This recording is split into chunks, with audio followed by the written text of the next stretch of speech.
Snow day, everyone. We've got a couple inches out there. It's so good.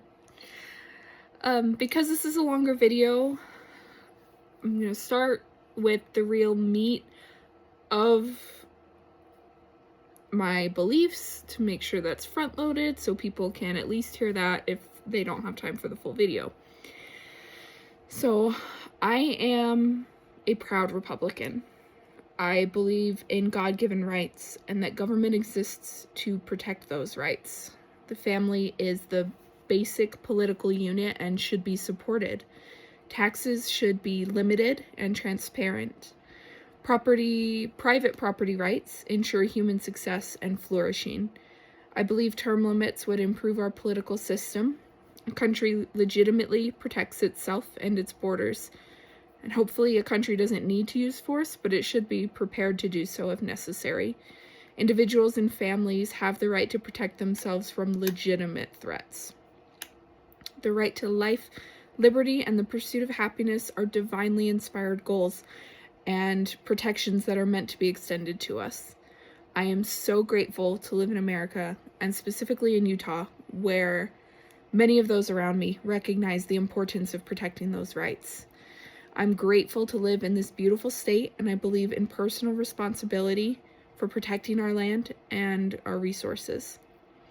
Persons are better for people than corporations and government. Capitalism is what has lifted whole civilizations out of poverty, and one should figure out why a fence exists before tearing it down. Now, I'll go back to the beginning. When I first registered to vote in my home state of Illinois, I was unaffiliated.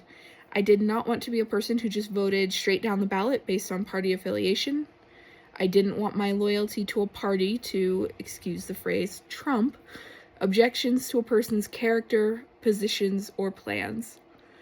I voted in the 2014 midterms and maybe one or two other off-cycle elections or off-year elections. But the first presidential election I voted in was in 2016, and I was still unaffiliated. Donald Trump made huge, lasting waves in the course of American politics. For good or bad, he certainly sparked conversations. Because he was politically unknown and had been a registered Democrat, many Republicans were worried about making this brash populist the face of the Republican Party at the highest level possible. As we all know, he won and has dominated the Republican Party for the past decade. I voted for Gary Johnson in the 2016 election. Gary Johnson really pushed the fact that if the Libertarian candidate received 3% of the popular vote, then the next cycle candidate would be eligible to attend the presidential debates and be on stage. This would help break the narrow options of a two-party system that America has. I wanted to support this goal, increase choice, and discussion for the American people. I feel an instinctual connection to many libertarian positions. A foundational quote that has shaped my life is from the prophet Joseph Smith. I teach them correct principles, and they govern themselves. That 2016 election cycle taught me a lot. I decided it was important to register with a party so I could have a say in the primaries. I wanted to have a voice in which candidate made it to the general election. I started researching platforms and issues to see how I aligned with the principles of each party, not just the perceived or professed ways that certain candidates explain their beliefs. By 2018, when I moved to Utah most recently, I registered as a Republican. I still long for a small, limited government, but I think that in such a diverse and largely populated country, we need more than a sort of agnostic, laissez-faire political order often promoted by the Libertarian Party. That's some of the reasons that I'm not registered big L Libertarian. As a citizenry, we used to have more shared moral values and were further spread out in our physical land space. I think that makes libertarian principles more feasible, and I don't know that they're a good option right now. I was working on some caucus planning today, and I noticed that Jill Coford, our current seat holder, is from the precinct in House District 10 with the most Republican representation, and I'm from the precinct with the least. We don't even get a state convention delegate in our precinct. This isn't necessarily a good or a bad thing, but I found it interesting. I grew up in a red area of a blue state in a rather apolitical family. I have many hobbies where I am definitely in the political majority. No, minority. Political minority. Sorry.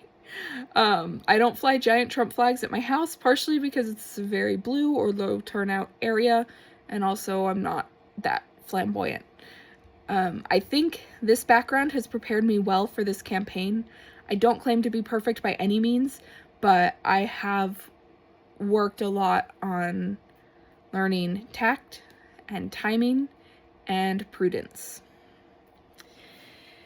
It sometimes seems that there's two conflicting jobs in running a campaign. You have to rally a base of strong party support behind you for the convention or the primary, and then you have to appeal to as many voters across the political spectrum as possible in the general election. We often see candidates appearing to flip-flop on issues in order to try to achieve the two different goals. I think voters are tired of the manufactured appearance some politicians give off. I think they're tired of being lied to or just being told what they want to hear at that moment. I hope to highlight a better way in this race. I want to be upfront and honest in my positions, my background, and my deficiencies. I hope to show my effort and my results in order to show you my character. I'm new to politics. I don't have a record to run on. It's good because it means I don't have a bad, extreme, or out of touch voting record behind me.